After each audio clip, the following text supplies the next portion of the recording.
Halo, assalamualaikum warahmatullahi wabarakatuh. Perkenalkan, nama saya Malisa, NIM 87826143, Pokja Tebing Tinggi. Sekarang saya sedang berkuliah di Universitas Terbuka. Sekarang saya akan melakukan tugas tutorial pendidikan matematika 2, yaitu tentang pengukuran dan sudut pada modul 6 kegiatan belajar 1. Pengukuran panjang dan sudut berbagi ada A. Konsep panjang. Sejak prasekolah siswa telah mempunyai pengalaman tentang pengukuran dan perbandingan. Misalnya, ketika dia mengukur atau membandingkan panjang kakinya dengan panjang kaki kawannya. Siswa dapat mengukur dengan membandingkan roti miliknya dengan roti milik kawannya. Dalam pembelajaran konsep pengukuran, guru harus memulai dari pengalaman keseharian siswa. Siswa awalnya dapat diminta untuk mengukur panjang dan lebar ruang kelas. Biarkan siswa mengukur dengan satuan mereka masing-masing. Mungkin siswa mengukur dengan satuan langkah, satuan meter, atau satuan depa. Kegiatan demikian dapat mempelajarkan kepada siswa bahwa satuan pengukuran banyak macamnya.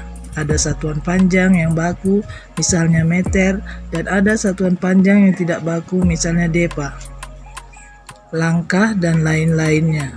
Kegiatan belajar lainnya juga harus diarahkan bahwa prinsip pengukuran adalah proses perbandingan dengan satuan yang telah ditetapkan, baik satuan baku maupun satuan tidak baku. B. Pengukuran panjang.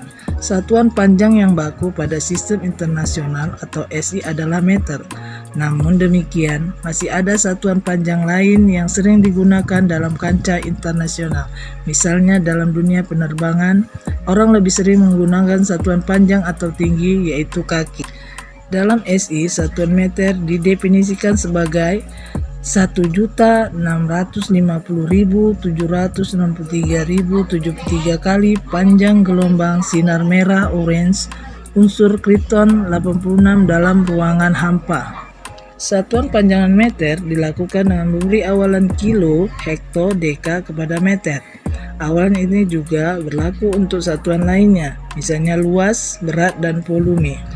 Dalam pembelajaran pengukuran panjang di kelas awal SD, lebih mudah bila siswa diminta mengukur benda di sekitarnya yang panjangnya sekitar 10-100 cm dengan menggunakan penggaris yang berskala 1 cm. Penggunaan satuan yang tidak baku, misalnya depa, hasta, atau kaki juga perlu diperkenalkan kepada siswa. Siswa perlu menyadari bahwa alat ukur yang dipilih untuk mengukur perlu disesuaikan dengan panjang benda yang akan diukur. Untuk mengukur panjang lapangan sepak bola misalnya, tentu tidak menggunakan penggaris skala 1 cm.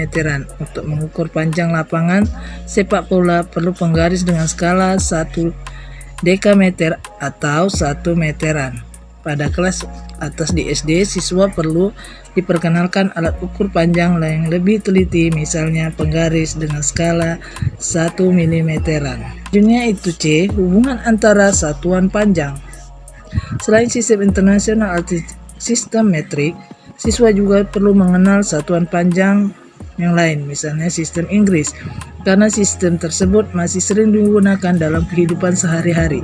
Misalnya dalam dunia transportasi, khususnya penerbangan dan pelayaran. Seorang pramugari pesawat udara biasanya menginformasikan kepada penumpang bahwa kita akan terbang pada ketinggian jelajah 3000 feet atau kaki di atas permukaan laut. Pramugari tersebut telah menggunakan sistem Inggris, yaitu feet dalam satuan panjang. Satuan kaki didefinisikan sebagai panjang telapak kaki orang dewasa yang normal, atau konversinya ke sistem metrik adalah satu kaki sama dengan 1 foot sama dengan 30,48 cm. Sekarang kita akan melakukan tugas, yaitu contoh, suatu tiang listrik tingginya 19 foot 4,5 in. Tentukan tinggi tiang listrik tersebut dalam satuan meter. Mari kita jawab.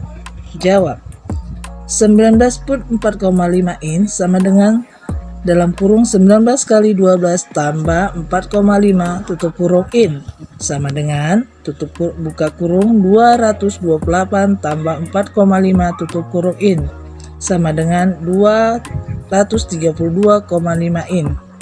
Karena 1 in sama dengan 2,52 cm, maka 19 foot 4,5 in sama dengan 232,5 kali 2,52 cm sama dengan 590,55 cm sama dengan 5,9055 meter, dan hasilnya adalah 5,955 meter. Sekarang kita masuk ke sudut. Suatu garis dalam bidang membagi bidang tersebut atas 3 daerah yang paling asing, yakni titik pada garis dan 2,5 bidang. Satuan segmen garis selanjutnya cukup disebut garis saja, terdiri atas 2 titik pada garis dan semua titik pada garis antara 2 titik tersebut. Garis AB terdiri atas titik B dan semua titik di antara A dan B. Satuan titik pada garis mempartisi garis itu menjadi 3 himpunan titik tersebut dan 2 bagian garis. Suatu sinar memuat satu titik pada garis dan semua titik pada salah satu bagian dari garis tersebut. Tuh, pengertian sudut.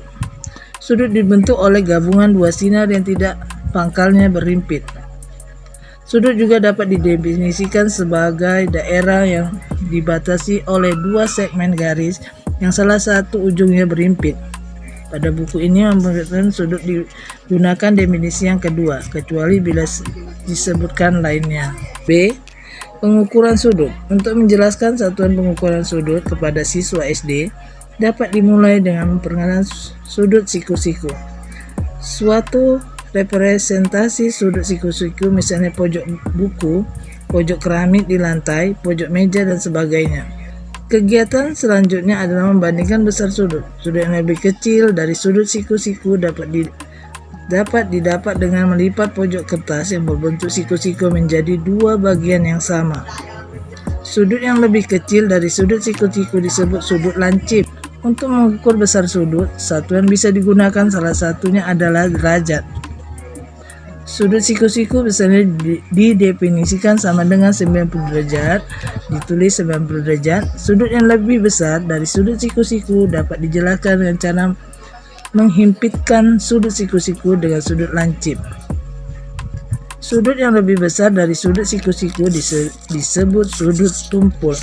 Sudut lurus dapat dijelaskan dengan menggabungkan 2 sudut siku-siku. Siswa dapat diminta menjelaskan atau menentukan berapa besar sudut lurus.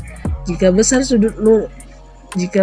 sudut jumlahnya 90 derajat, maka 2 sudut itu disebut saling komplementer. Jika besar 2 sudut jumlahnya 180 derajat, maka 2 sudut itu disebut saling suplemen. Sudut yang besarnya 360 derajat disebut sudut satu putaran, diperoleh dengan menjumlahkan 4 sudut siku-siku. Satuan yang biasa digunakan untuk mengukur besar sudut adalah derajat. Untuk mengukur besar suatu sudut dapat digunakan busur derajat. Berapa sudut istimewa yang sering digunakan dalam pengukuran sudut besar busur derajat ditunjukkan pada gambar. Demikianlah presentasi saya pagi ini dan saya ucapkan terima kasih. Selamat pagi.